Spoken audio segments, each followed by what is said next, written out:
Rajasthan pharmacy counselling में एक बार फिर बड़ा फर्जीवाड़ा सामने आया। स्टेट ओपन स्कूल और national university of open schooling की फर्जी अंक तालिकाओं से रजिस्ट्रेशन का मामला सामने आया है। वहीं फर्जी डिप्लोमा और डिग्री से रजिस्ट्रेशन के मामले सामने आए हैं। इस फार्मेसी काउंसिलिंग की रजिस्ट्रेशन की पूरी प्रक्रिया अब सवाल खड़े होते नजर आ रहे हैं। इस रजिस्ट्रेशन में यह भी ध्यान रखा गया है कि डिप्लोमा या डिग्रियां फर्जी तो नहीं है।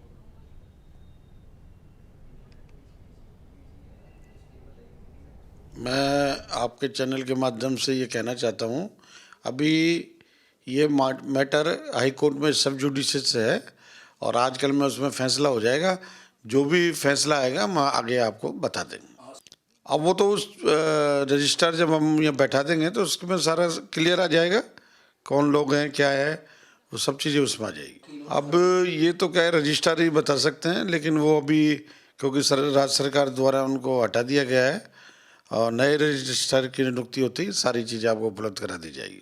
पहले भी जो प्रोसेस वर्षों से चलता है उसी प्रोसेस से ये डिग्रियां दी जा रही है, कहीं भी अनियमितता नहीं हुई है। लेकिन अभी कोर्ट में ये सब जुडिशियल है तो हम ज़्यादा कुछ कह नहीं सकते इसमें। अगर विभाग उचित समझेगा और हमें जिम्मेदारी दी जाएगी तो उन पर तुरंत कार्रवाई की जाएगी और उनके कॉलेज को भेजा जाएगा ये बच्चा यहाँ पढ़ा है कि नहीं पढ़ा है। अगर गलत पाया जाता है तो काउंसिल को पावर है, उनको वो ब्लॉक कर सकते हैं। मैं आपके चैनल के माध्यम से इतना विश्वास दिलाना चाहता हूँ, ना पहले ऐसा हुआ है और जिन लोगों ने किया है और अगर हमारे संज्ञान में आप द्वारा लाया जाएगा उनके विरुद्ध कार्रवाई की जाएगी।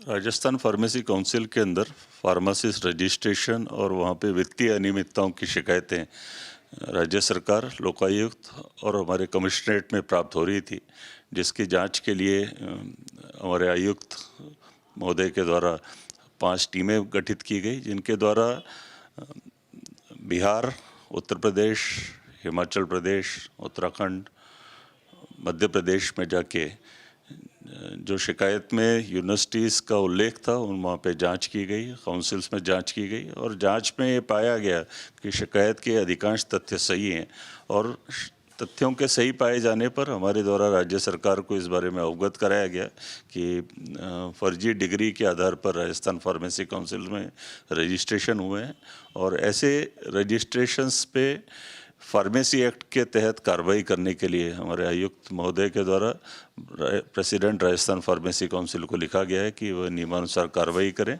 साथ ही हमारे जो डिस्ट्रिक्ट्स के अंदर लाइसेंसिंग अथॉरिटीज़ हैं उनको भी हमने कहा है कि यदि ऐसे अभ्यर्थी यदि लाइसेंस के लिए आवेदन करते हैं तो उनके खिलाफ भी नियमानुसार प्रक्रिया अपनाते हुए कार्रवाई की जाए। अभी हमारे पास 101 जो अभ्यर्थियों के मामले आए थे, जिसमें से 50% से ज़्यादा राजस्थान फार्मेसी काउंसिल में पंजीकृत पाए गए हैं। नहीं, इसके लिए एक एक्शन प्लान तैयार करके कार्रवाई की जाएगी तो निश्चित रूप से इस पे रोक लग सकेगी। राजस्थान में वैसे कई फर्जीवाड़े के मामले सामने आते हैं, लेकिन राजस्थान में एक बार फिर से फार्मेसी काउंसलिंग फर्जीवाड़े के नाम से इन दिनों काफ़ी सुर्खियां बटोर रहा है।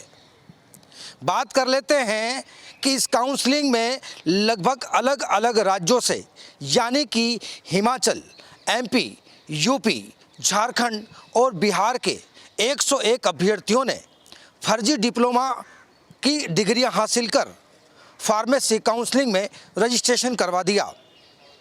वहीं फार्मेसी के अध्यक्ष, उपाध्यक्ष की लापरवाही के चलते अब ये मामला कहीं न कहीं सुर्खियों में आता हुआ नजर आया है।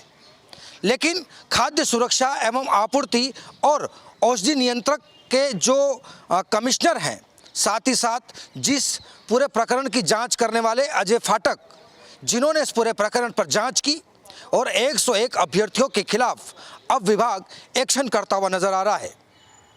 लेकिन सबसे बड़ा सवाल ये है कि क्या काउंसलिंग के अधिकारी क्या इन डिग्रियों की जांच करना भूल गए या फिर यूं ही लिपापोती के चलते इस पूरे प्रकरण को अंजाम दिया गया। लेकिन विभाग की सतर्कता और सजगता के चलते अब यह मामला कहीं न कहीं जांच के घेरे में है।